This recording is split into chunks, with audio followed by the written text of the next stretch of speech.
வணக்கத்திற்குரிய குருமகாசன்யார் அவருடைய பொன்னார் திருவடியை வழங்கி இன்றைய நிகழ்வுக்கு தலைமையேற்றிருக்கின்ற அன்புக்குரிய மருத்துவ பெருமகனாரையும் வழங்கி இந்த நிகழ்வுக்கெல்லாம் முக்கிய காரணமாக இருக்கின்ற அன்புக்குரிய தம்பி தமிழ் மாணிக்கத்தினுடைய அவர்களுடைய புகழை போற்றி வருகிறதற்கு அத்தனை பேருக்கும் என்னுடைய முதற்கண் வணக்கத்தை சொல்கின்றேன்.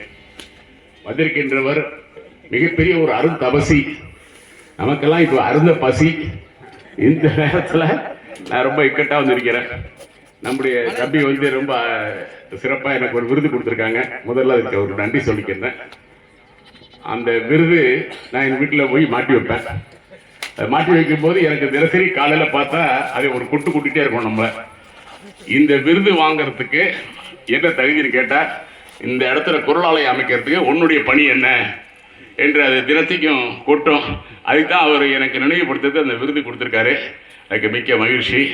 நம்ம ஐயா நாவை சிவம் போல தமிழ் திருக்குறள் தொண்டாற்றுவதற்கு யாரும் இல்லை. அதுவும் இந்த மனமை பூமி என்பது ஒரு மிகச்சிறந்த ஒரு தமிழறிஞர்களை உருவாக்கிய பூமி. அதுக்குரிய மனைவி முஸ்தபா போன்றவர்கள்லாம் தோன்றினார்கள். அம்மா அவர்களை பற்றிலாம் சொன்னாங்க. லட்சுமி அம்மையை பற்றி பாராட்டிடலாம். அந்த நூல் நான் வச்சுருக்கேன், நான் கொண்டு வர முடியல. அது முதல்ல 2010 நாங்கள் தான் கௌரா அந்த பதிப்பகத்தை கொடுத்து பதிப்பிக்க சொன்னேன். இப்போ வந்திருக்கு. அந்த நூலில் ஒரு சிறப்பு என்னென்னா, அந்த நூலுக்கு அணிந்துரை வளர்ந்தவர்கள் அந்த 1928 காலகட்டத்தில் தமிழகத்தில் இருந்த மிகப்பெரிய சான்றவர்கள். சான்றாக திருவிக்கா அணிந்துரை வளர்ந்திருக்கார். திருவிக்கா வந்து அது சாது அச்சகத்தில் அது அச்சிடப்பட்டிருக்கு. திருக்காவனுடைய அச்சகம் சாது அச்சகம். அந்த அச்சகத்தை அந்த நூல் அச்சிடப்பட்டிருக்கு. அதே போல பெருமைக்குரிய சோமசுந்தர நாவலர் அதுக்கு அணிந்துரை கொடுத்திருக்கார். பூர்ணலிங்க பிள்ளை அறிஞர் கொடுத்திருக்கார். காசு பிள்ளை இவங்கெல்லாம் தமிழில் பெரிய ஜாம்பவாங்க. இவர்கள் வந்து அறிஞரை கொடுத்துருக்காங்கன்னாவே அது பாராட்டிக்கலாம். அது எப்பேற்பட்ட நூலாக இருக்கணும். அந்த நூலை வந்து இப்போ சன்னிதான அவர்கள் மறுபரிச்சு மாணிக்கம் சொன்னாப்புல கண்டிப்பாக நாம் எல்லாரும் படிக்க வேண்டிய ஒரு நூல். அதே போல் பொங்கலை பற்றி மிக அருமையாக சொன்னார்கள். பொங்கல் என்பது நம்முடைய தமிழன் வந்து இயற்கைக்கு நன்றி சொல்கின்ற ஒரு நாள்.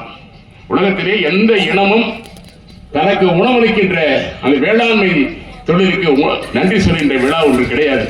நாம் தான் நமக்கு வேளாண்மைக்கு அடிப்படையாக மழையை தெரிகின்ற சூரியனுக்கு நேற்றைய தினம் நன்றி சொன்னோம். அதுக்கு முன்தினம் நேற்றைய தினம் இந்த வேளாண்மைக்கு மிகவும் நமக்கு உறுதுணையாக இருக்கின்ற மாடுகளுக்கு நாம் நன்றி சொன்னோம். அதே போல வேளாண்மை தொழிலுக்கு தான் நம்முடைய தமிழருடைய முக்கியமான தொழில். அதனால தான் வள்ளுவ பெருந்தகை வந்து உழவு தொழிலை மட்டும்தான் சொல்லியிருக்காரு, வேற தொழில் சொல்லலை. அத்தகைய சிறப்பு மிக்க வள்ளுவருக்கு இந்த பகுதியில் ஒரு குரலாலயம் அமைப்பது என்பது மிக மிக கடினம். அருமை உடைத்திட்டு அசவாமை வேண்டும், பெருமை முயற்சி தரும் என்பது குறள். அந்த குறளுக்கு ஒரு சிறந்த ஒரு இலக்கணம், ஒரு சான்று வேணா நம்ம தமிழ் மாணிக்கம் தான். இந்த தமிழ் மாணிக்கம் மிக அருமையாக ஏறத்தாலும் எனக்கு தெரிஞ்ச ஒரு 2 ஆண்டுகளாக இதுக்கு எப்படி அவர் இரவு பகலாக தன்னை அர்ப்பணித்துக் கொண்டு பணியாற்றுகிறார் என்பது நன்றாக அறிவேன். அவருடைய முயற்சி நிச்சயமாக பெருமை தரும் என்று வள்ளுவர் சொல்வதை போல முயற்சி வெற்றி பெறும். நம்முடைய தமிழகத்திலே குறளுக்காக ஒரு ஆலயம் நம்முடைய கலைஞர் அமைச்சார். சென்னையிலே வள்ளுவர் கோட்டம். எனக்கு தெரிந்து அதற்கு அடுத்த ஒரே கோட்டம் இந்த கோட்டம் தான். அதை நம்முடைய தமிழ் மாணிக்கம் அவர்கள் அறிவித்திருக்கிறார்கள். அதற்கு நம்முடைய மகா சன்னிதானம் அவர்களும் நம்முடைய அருமைக்குரிய மருத்துவரை அவர்களும் பெருந்துறையாக நின்று விரைவிலேயே இந்த இடத்திலே அது கட்டடம் எழுப்பும் என்று உறுதியை கொடுத்திருக்கின்றார்கள்.